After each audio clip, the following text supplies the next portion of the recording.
Morning all of you students. मैं doctor उपासना शर्मा आप सभी का अपने यूट्यूब चैनल उपासना शर्मा पर बहुत बहुत स्वागत करती हूँ।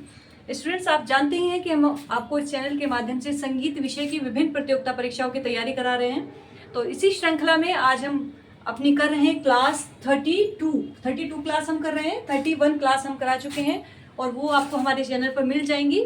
आप प्लेलिस्ट ऑप्शन पर जाना, उसमें आपको एक साथ सारी जितने भी टॉपिक कराए गए हैं 31 इससे पहले वो सभी मिल जाएंगे।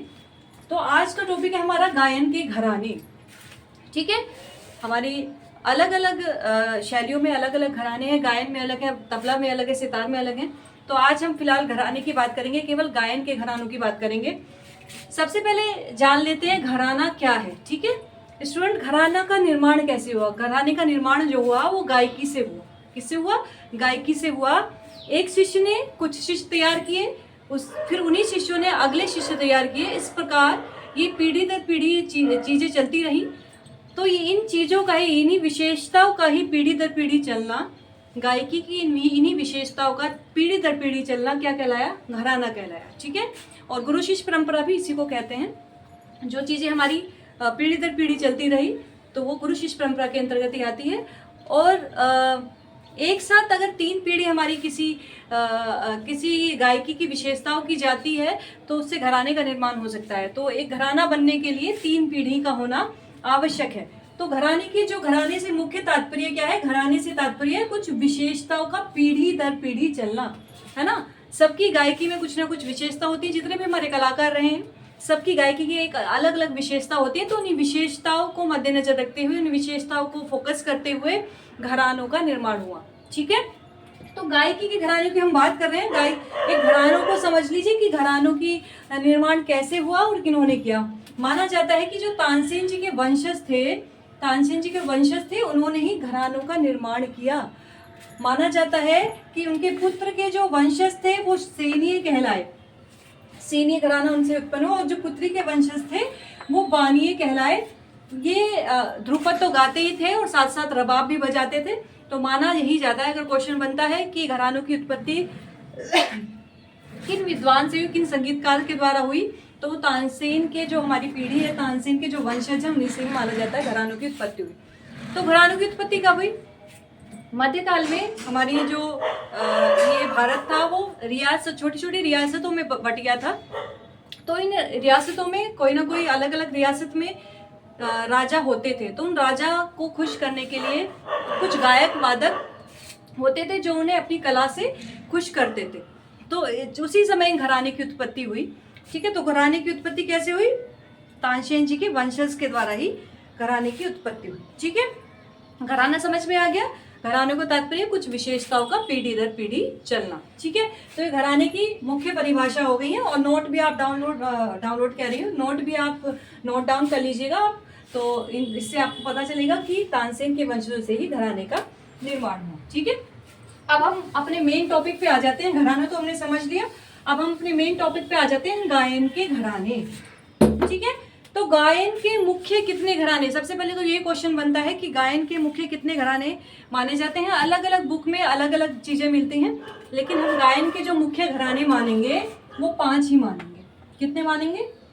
मुख्य घराने कितने मानेंगे? 5 ही मानेंगे। किसी बुक में 7 भी मिलता है, तो वो 7 कैसे मिलता है वो भी मैं आपको आगे वीडियो में बताऊंगी। वीडियो में लगातार बने रहिए। और जो भी स्टूडेंट फ्री क्लास हमारी अटेंड करना चाहता है, ये आपको बिल्कुल फ्री ऑफ कॉस्ट क्लासेस मिल रही है। इसमें आपको रिकॉर्डेड क्लासेस भी मिल रही है, लाइव क्लासेस भी मिल रही है। लाइव क्लासेस आपको डेली 8 बजे शाम को मिलती है और हर संडे टू संडे टेस्ट भी मिलता है। तो जो स्टूडेंट टेस्ट भी अटेम्प्ट करना चाहता है वो हमारे टेलीग्राम ग्रुप को ज्वाइन कर लीजिए। टेलीग्राम ग्रुप का लिंक आपको हमारे चैनल के पोस्ट सेक्शन में मिल जाएगा। ठीक है, तो स्टूडेंट्स ये भी परेशान होने की जरूरत नहीं है कि इस चैनल पर केवल यूपी टीजीटी की तैयारी हो रही है, ऐसा नहीं है। इस चैनल पर संगीत विषय की तैयारी हम करा रहे हैं। संगीत विषय में जो भी टॉपिक होंगे उन सभी को कवर कराया जाएगा। तो एससेट, बीपीएससी, केबीएस, टीजीटी, पीजीटी सभी के टॉपिक इस चैनल पर कवर कराए जा रहे हैं। और कुछ टॉपिक ऐसे होते हैं जो सभी के सिलेबस में होते हैं, तो बिल्कुल परेशान नहीं होगा। हमारे चैनल को सब्सक्राइब कर लिए एक बार, फिर आपको नए नए टॉपिक रोज मिलते ही रहेंगे। ठीक है, तो स्टूडेंट्स आप आ जाते हैं अपने टॉपिक पर। गायन के घराने हमारे मुख्य 5 ही माने गए हैं। वो कौन कौन से माने गए हैं? सबसे पहले हमारा ग्वालियर घराना। ठीक है, ग्वालियर घराना जिसकी उत्पत्ति मानी जाती है कि नत्थन पीरबक्श जी ने की। दूसरा घराना हमारा जयपुर घराना। नोट डाउन कर लीजिए कि कौन कौन से हमारे 5 घराने हैं, ठीक है। तीसरा घराना किराना घराना।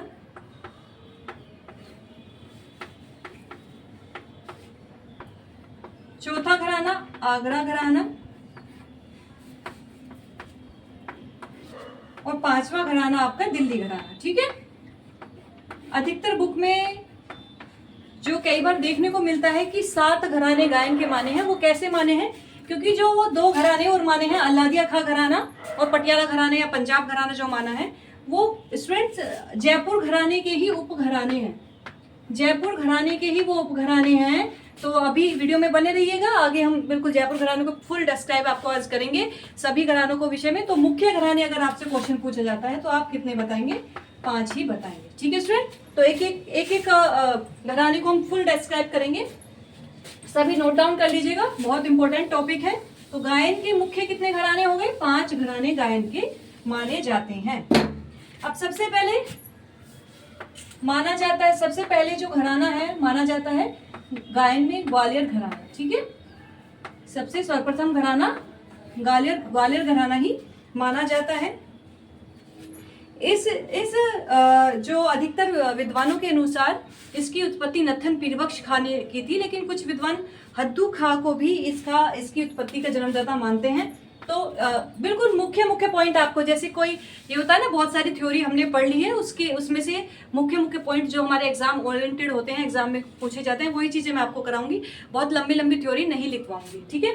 तो ग्वालियर घराने की जो मुख्य चीजें हैं वो आपको लिखवा लेती हूँ कि माना जाता है इस घराने की उत्पत्ति अलग हो गई, ठीक है।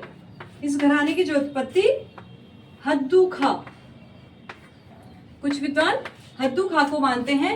और इस घराने का जन्मदाता, अगर क्वेश्चन बनता है इस घराने का जन्मदाता कौन है, तो वो आप अधिकतर जो पूछा गया है, अधिकतर जो सही माना गया है वो नत्थन पीरबक्श को ही माना गया है। तो नत्थन पीरबक्श ही इस घराने के जन्मदाता हैं, ठीक है। ये बहुत कम जगह मिलता है हद्दू खां, लेकिन अगर ऐसा, मैंने इसलिए आपको ये लिखवाया है, अगर ऑप्शन में नत्थन पीरबक्श ना हो तो आप हद्दू खां लगाएंगे, अगर ऑप्शन में नत्थन पीरबक्श है तो नत्थन पीरबक्श ही लगाएंगे। ये आगे की सोच करके मैंने आपको करा है, क्योंकि कई बार एग्जाम में मैंने देखा है नत्थन पीरबक्श ऑप्शन में नहीं होते हैं, तो आप हद्दू खां उसको सही लगाएंगे। तो इस घराने के जन्मदाता अगर आता है तो आप नत्थन पीरबक्श ही, फर्स्ट चॉइस आपकी नत्थन पीरबक्श ही रहेगी, ठीक है।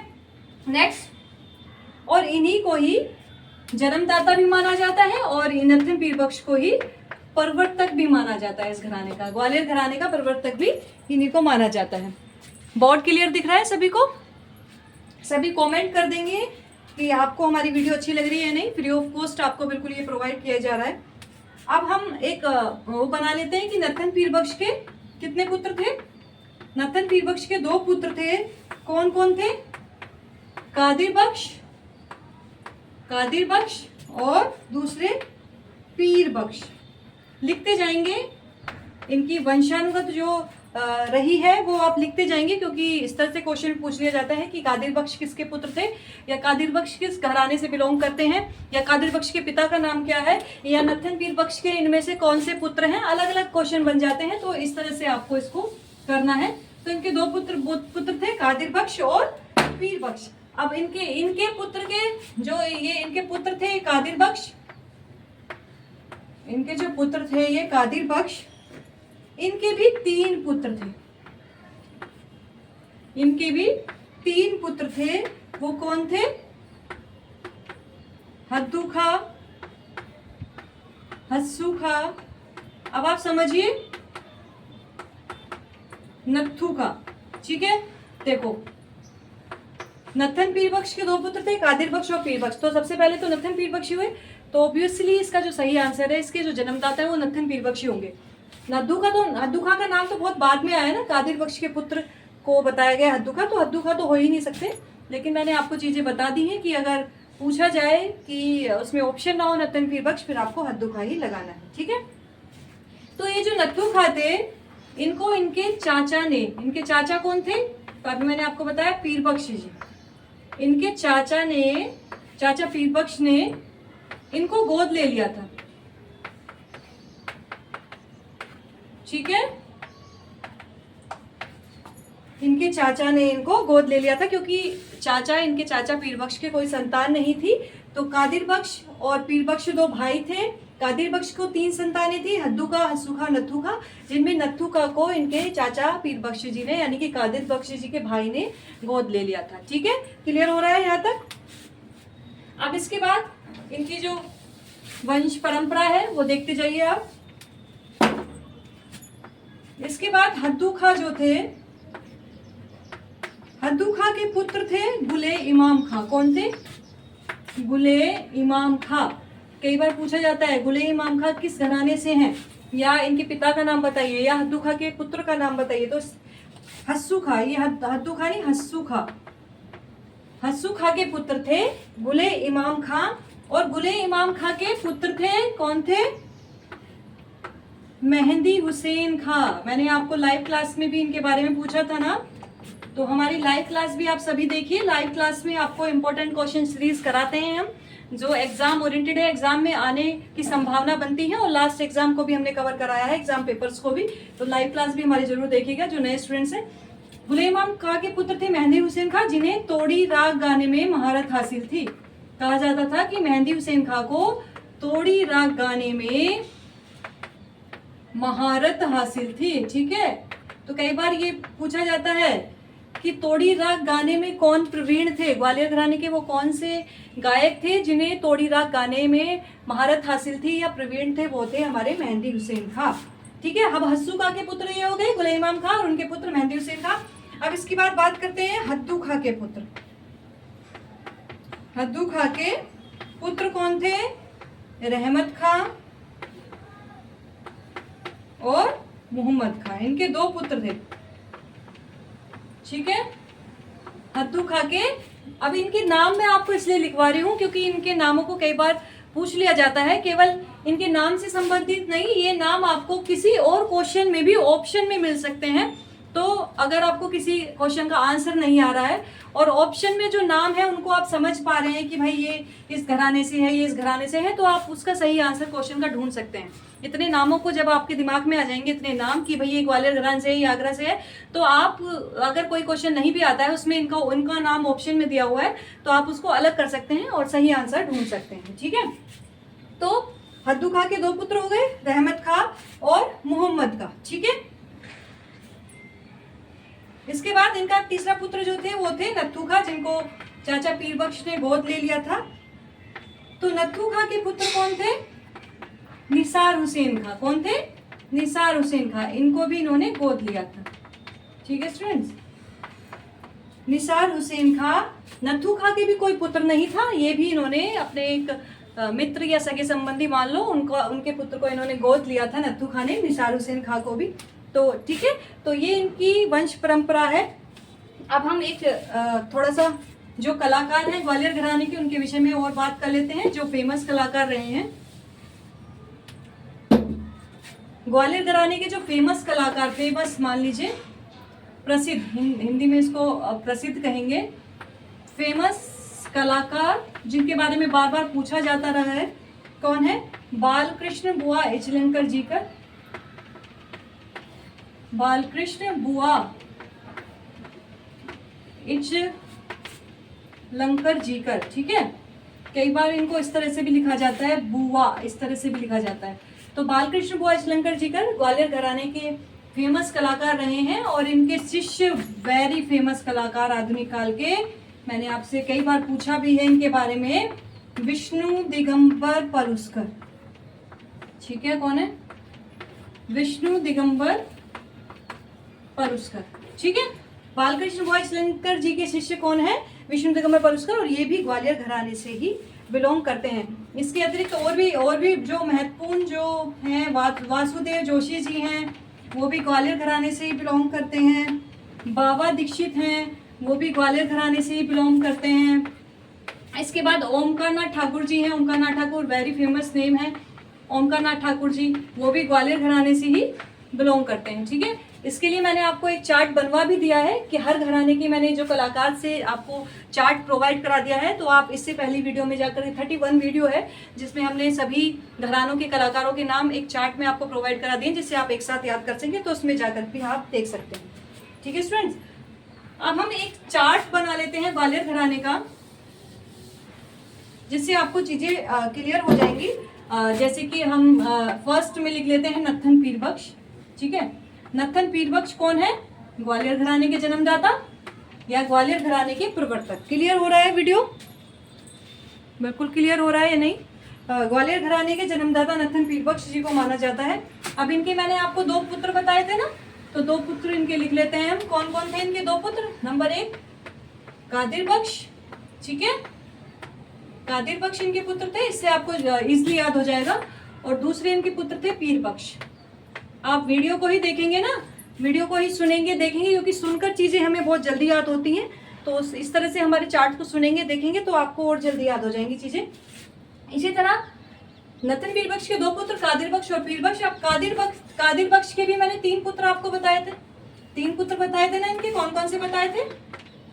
हद्दू खां, हस्सू खां और नत्थू खां।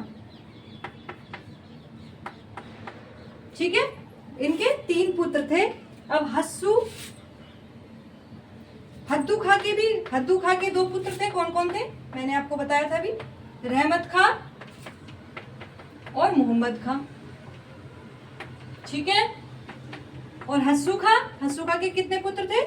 हस्सू खां के 1 पुत्र थे गुले इमाम खां। कौन थे हस्सू खां के पुत्र? गुले इमाम खां। और गुले इमाम के पुत्र थे मेहंदी हुसैन खां, जिन्हें तोड़ी राग गाने में महारत हासिल थी। ठीक है, इसको चाहे हम ऐसे भी करते हैं। तो भाई कादिर बख्श के 3 पुत्र थे, इनको इससे भी जोड़ देते हैं कि इनके चाचा पीर बख्श जी ने नत्थू खां को गोद ले लिया था, और नत्थू खां की भी कोई संतान नहीं थी, तो इन्होंने भी निसार हुसैन खां जी को गोद लिया था। ठीक है, निसार हुसैन खां जी को इन्होंने भी गोद लिया था। तो ठीक समझ में आ गया है आपको ग्वालियर घराना? नत्थन पीर बख्श से इसकी उत्पत्ति हुई। इनके 2 पुत्र रहे, कादिर बख्श और पीर बख्श। कादिर बख्श के 3 पुत्र हद्दू खां, हस्सू खां, नत्थू खां। हद्दू खां के 2 पुत्र रहमत खां, मोहम्मद खां। हस्सू खां के 1 पुत्र थे गुले इमाम खां, और फिर गुलाई इमाम के पुत्र थे मेहंदी हुसैन खां, जिनको तोड़ी राग में प्रवीण थे। नत्थू खां को इनके चाचा पीर बख्श जी ने गोद ले लिया था, और फिर नत्थू खां के कोई संतान नहीं थी, तो इन्होंने निसार हुसैन खां को अपने मित्र से गोद ले लिया था। इनके मित्र थे, उनसे इन्होंने गोद ले लिया था। ठीक है स्टूडेंट्स, तो ये हो गई हमारी वंश परंपरा ग्वालियर घराने की। इसको आप लिख लीजिएगा, तो इससे आपको जल्दी याद हो जाएंगी चीजें। चलिए नेक्स्ट पे हम आते हैं। ग्वालियर घराने की विशेषताएं हम कर लेते हैं, जो बार बार पूछी जाती हैं। इन विशेषताओं को आप अच्छे से याद करेंगे, विशेषताओं से क्वेश्चन बहुत बनते हैं। फर्स्ट है ध्रुपद अंग के ख्याल। इनकी क्या विशेषता थी कि ये ध्रुपद अंग से गाते थे ख्यालों को। ठीक है, तो कई बार ये क्वेश्चन पूछा भी गया है कि ध्रुपद अंग से जो ख्याल गाए जाते थे वो किस घराने में गाए जाते थे। नेक्स्ट, जोरदार एवं खुली आवाज। जोरदार एवं खुली आवाज। नेक्स्ट, बहलावा से विस्तार करते थे, यानी कि एक शब्द को अलग अलग तरह से उसका गायन करके तब विस्तार करते थे। एक ही शब्द को अलग अलग तरीके से बोलना वो बहलावा कहलाता था, तो बहलावे से विस्तार करते थे। सेकेंड, क्योंकि ध्रुपद अंग से गाते थे ख्यालों को भी, तो उसमें सही बात है कि गमकों का प्रयोग तो हो गई, क्योंकि ध्रुपद में ही सबसे अधिकतर गमक का प्रयोग किया जाता है। गमक भी मैंने आपको पूरी तरह समझा दिया है एक टॉपिक में, आप तो हमारी पिछली वीडियो में जाकर के देख सकते हैं। गमक पूरी तरह से आपको क्लियर करा दिया है। नेक्स्ट है सीधी तथा सपाट तानों का प्रयोग। सीधी तथा सपाट तानों का प्रयोग। तो जो स्टूडेंट्स भाई बोर्ड पे क्लियर नहीं देख पा रहे हैं वो मेरी आवाज से लिख लेंगे, क्योंकि ये सभी चीजें बिल्कुल पॉइंट टू पॉइंट आपको करा रही हूँ। अगर इस तरह से आप अपनी तैयारी करेंगे तो जरूरी आपको सफलता मिलेगी। नेक्स्ट, लयकारी तथा कभी कभी लड़न।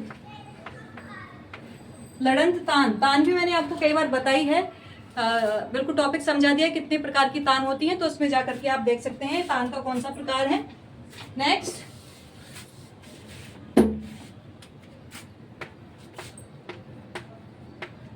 ठुमरी के स्थान पर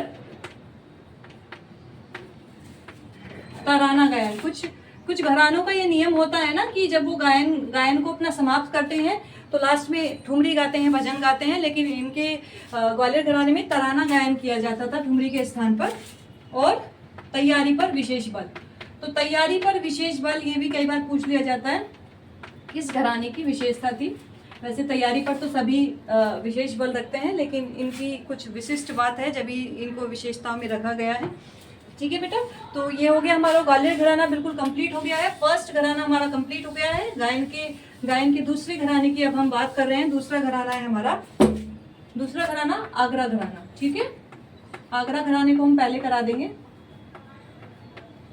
नोट डाउन करते चलिए बच्चों, समय कम है, बहुत जल्दी चीजें करा रही हूँ क्योंकि टीजीटी एग्जाम आपका आने वाला है, एस्टेट की भी परीक्षा होने वाली है, बीपीएससी की भी होने वाली है, तो पॉइंट टू पॉइंट चीजें कराऊंगी, जो चीजें लगने वाली होंगी। ऐसी कोई चीजें नहीं होगी जो छूटेगी नहीं, तो आप जरूर हमारी वीडियो को लाइक कर दीजिएगा।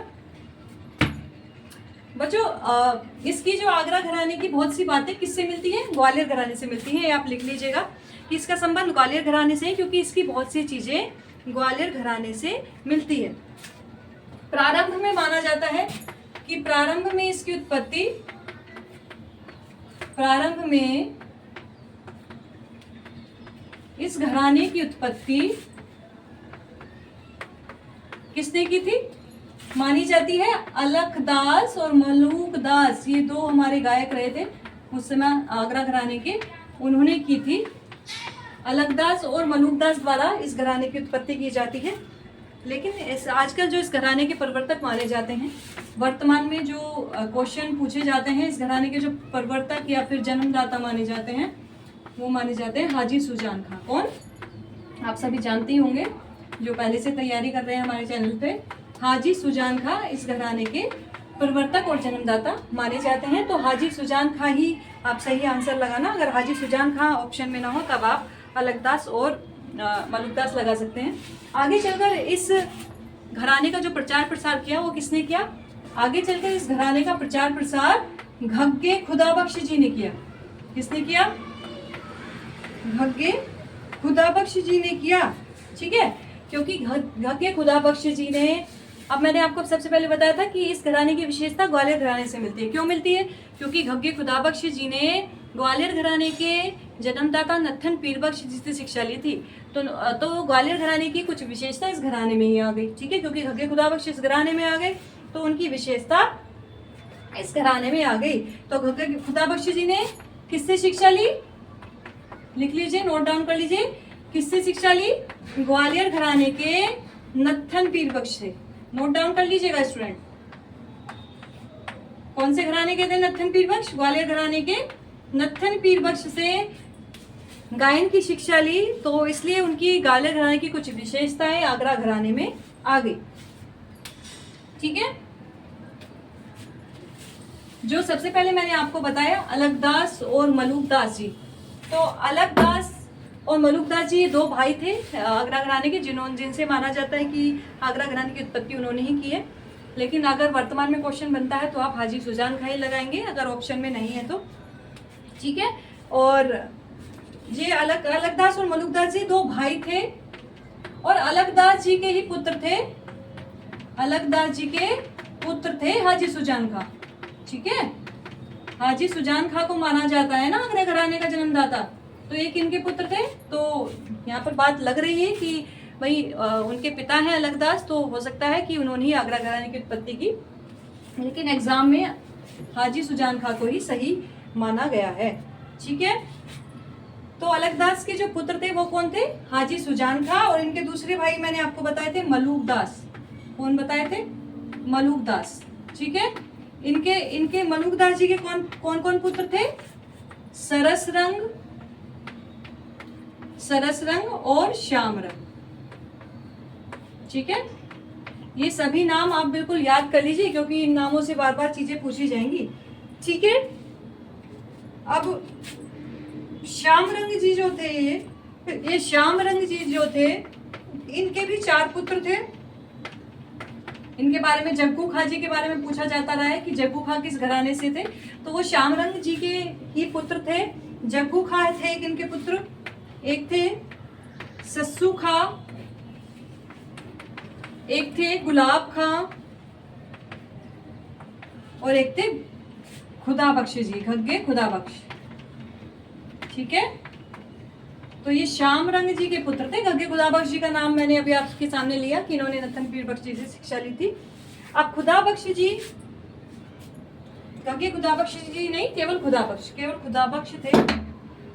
ठीक है, तो खुदा बख्श जी थे आगे। घग्गे खुदा बख्श अलग हैं और ये अलग हैं, क्योंकि इनके नाम मिलते जुलते हैं तो कंफ्यूजन हो जाता है। ठीक है, तो श्यामरंग जी के 4 पुत्र आपको समझ में आ गए, जग्गू खा, सस्सू खा और गुलाब खा और खुदा बख्श जी। अब खुदा बख्श जी के भी 2 पुत्र थे।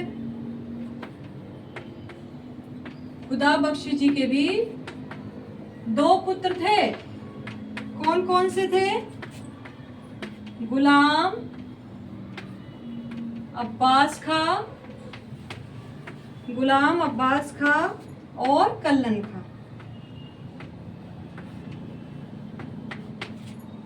खुदा बख्श जी के भी 2 पुत्र थे, गुलाम अब्बास खा और कल्लन खा। ठीक है, अब गुलाम अब्बास जी के देवते कहा जाता है ना, गुलाम अब्बास जी के देवते कौन थे? फैयाज खा, कई बार नाम पूछा गया है। गुलाम अब्बास जी के देवते थे फैयाज खा। ठीक है, अब इससे पहले मैंने आपको बताए थे जग्गू खा। तो जग्गू खा के भी पुत्र थे शेर खा। जग्गू खा के भी पुत्र थे शेर खा। तो इस तरह से हमारी ये शिष्य परंपरा चली आगरा घराने की। और आगरा घराने का जिन्हें रत्न कहा जाता है, आगरा घराने का जो रत्न कहा जाता है जिन्हें, वो किसे कहा जाता है? फैयाज का। ये सभी नाम आपके सामने इसलिए मैं आपको बार बार बता रही हूँ, बार बार आपको बोल रही हूँ कि ये नाम आपके दिमाग में आएंगे तो आपको पता चलेगा कि किस घराने से ये सभी विद्वान बिलोंग करते हैं। उससे आपको एग्ज़ाम में हेल्प मिलेगी और एग्ज़ाम में क्वेश्चन अटेम्प्ट करने के लिए आपको बहुत इजी हो जाएगा। ठीक है, चलिए नेक्स्ट, अब इसका एक चार्ट बना लें, आगरा घराने का चार्ट बना लेते हैं कि किस तरह से आगरा घराने का चार्ट बना लेते हैं। सबसे पहले मैंने आपको बताया था अलकदास जी और मलुकदास जी। ठीक है, अलकदास और मलुकदास जी मैंने बताए थे 2 भाई थे जिन्हें माना जाता है कि ग्वालियर घराने की आगरा घराने की उत्पत्ति इन्होंने की है, अलकदास और मलुकदास जी ने। अब अलकदास जी के पुत्र कौन थे? हाजी सुजान खां। कौन थे? हाजी सुजान खां। ठीक है, और मलुकदास जी के मैंने पुत्र बताए थे आपको। कौन बताए थे मलुकदास जी के पुत्र? 2 बताए थे। कौन कौन से बताए थे? सरस रंग। इस तरह से आप चार्ट बना लेंगे और उसको ही फिर आप रिवाइज कर लेंगे पेपर के समय। सरस रंग और श्याम रंग। ठीक है, मलुकदास जी के 2 पुत्र हो गए, सरस रंग और श्याम रंग। अब श्याम रंग जी के 4 पुत्र थे। कौन कौन से थे? जग्गू खा, सस्सू खा, गुलाब खां और खुदा बख्श जी। ठीक है, श्यामरंग जी के 4 पुत्र हो गए। ठीक है, अब जग्गू खा के पुत्र थे शेर खा। ठीक है, शेर खा के पुत्र थे नत्थन खां। ठीक है, अब खुदा बख्श जी के भी मैंने आपको 2 पुत्र बताए थे। फर्स्ट है गुलाम अब्बास खां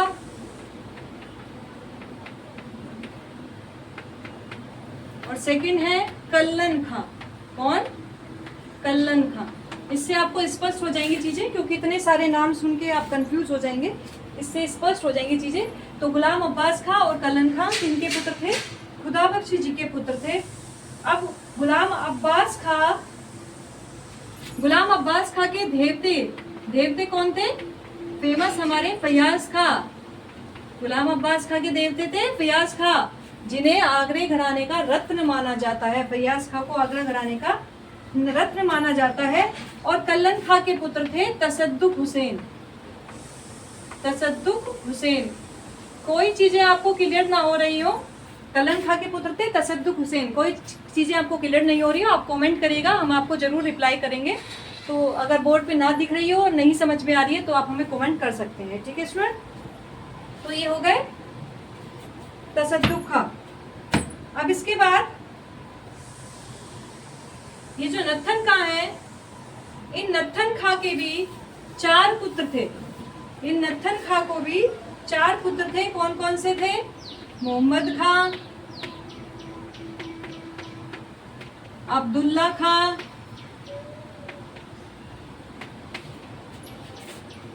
विलायत हुसैन खां। कई बार नाम पूछा जाता है ना, विलायत हुसैन खां जी का भी कई बार नाम पूछा जाता है। तो विलायत हुसैन खां भी इनके पुत्र थे और बन्ने खां, ठीक है। अब इनकी वंश परंपरा आपको समझ में आ गई। अलकदास मलुकदार जी से शुरू हुई और खत्म कहाँ पर हुई इनकी, जो लास्ट में इनको बताया गया है। अभी इनकी चली रही है परंपरा, लेकिन मुख्य मुख्य मैंने जो आपको लास्ट बताए हैं वो आप नोट डाउन कर लेंगे। इसके बाद हम आगरा घराने की विशेषताओं को जान लेते हैं, ठीक है। आगरा घराने की विशेषताएं। फर्स्ट विशेषता क्या है?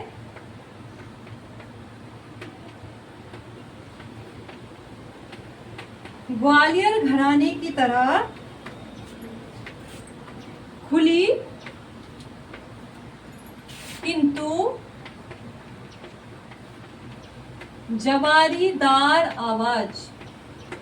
खुली किंतु जवारीदार आवाज। नेक्स्ट, बोल तानों में विशेषता।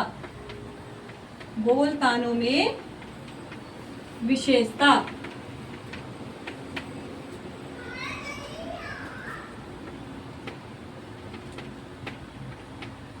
ध्रुपद के समान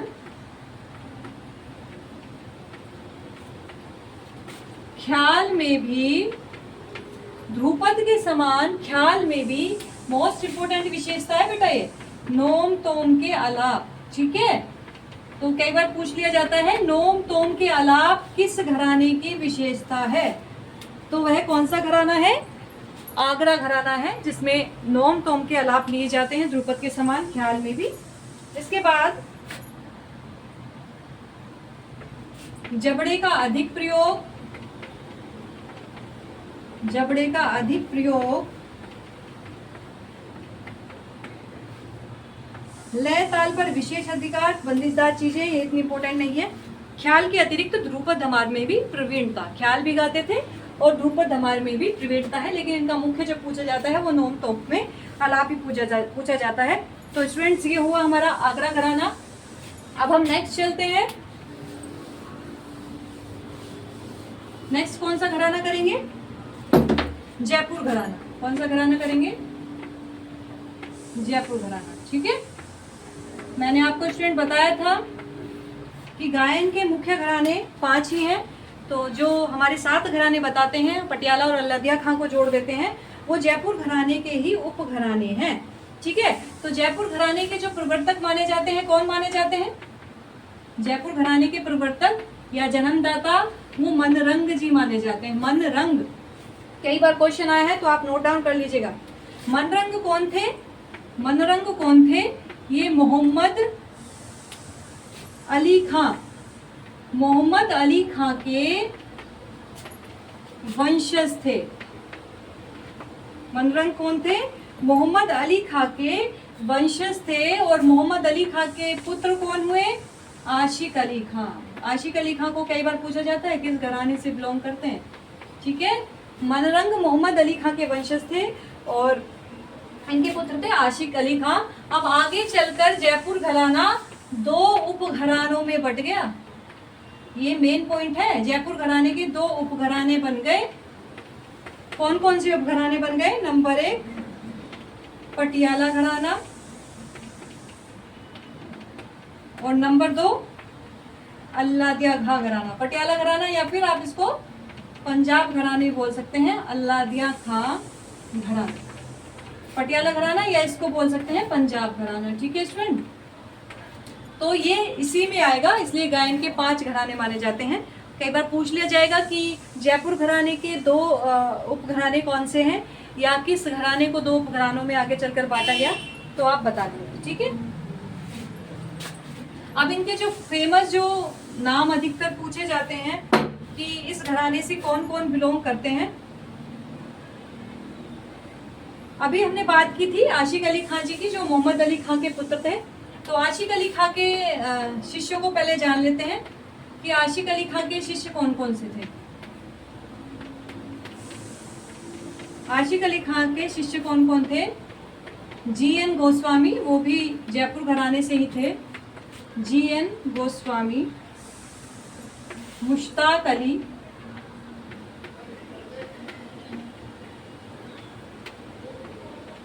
अनवरी बेगम और रसूलन बाई, ठीक है। वो आशिक अली खां जी के शिष्य थे ये चारों, और जयपुर घराने से बिलोंग करते थे। बच्चों, हमने आपको हर घराने के मुख्य कलाकारों की एक लिस्ट प्रोवाइड की है वीडियो के माध्यम से, तो आप उसको देख लीजिए। इसमें हम ज़्यादा आपको कलाकार नहीं बता रहे हैं, उसमें मैंने सभी कलाकार लिखवाए हैं जो मुख्य पूछे जाते हैं, तो आप उसको देख सकते हैं। ये वीडियो विशेषकर घराने को समझने के लिए और घरानों की विशेषताओं को समझने के लिए बनाया गया है। तो कलाकारों के लिए आप इसको तो देख ही सकते हैं, उसके साथ साथ जो चार्ट बनवाया है उसको भी आप देख लीजिए। अब जयपुर घराने की क्या क्या विशेषताएं हैं? जयपुर घराने की क्या क्या विशेषताएं हैं? गीत की संक्षिप्त बंदिश, गीत की संक्षिप्त बंदिश को ये सूक्ष्म रूप में गाते थे, ज्यादा लंबा नहीं करते थे। नेक्स्ट, वृत्त तानों का प्रयोग। कई बार पूछ लिया जाए कि वृत्त तानों का प्रयोग किस घराने की विशेषता है, तो आप बता देंगे वृत्त तानों का प्रयोग जयपुर घराने की विशेषता है। नेक्स्ट है खुली आवाज का गायन, खुली आवाज का गायन। नेक्स्ट है आवाज लगाने का अपना ढंग। नेक्स्ट है सार सौंदर्य पर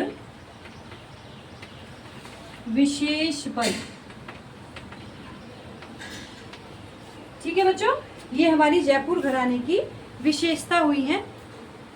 इसी तरह बच्चों हम लगातार आपको सारे घरानों के विषय में कराएंगे। इस वीडियो में केवल इतना ही, इसका हम पार्ट 2 बनाएंगे और उसमें हम जयपुर घराने के जो 2 उपघराने बताए हैं उनको भी हम पूरा डिफाइन करेंगे। तो वीडियो पर बने रहिएगा, हमारे चैनल को सब्सक्राइब करिए, शेयर करिए। Thank you so much.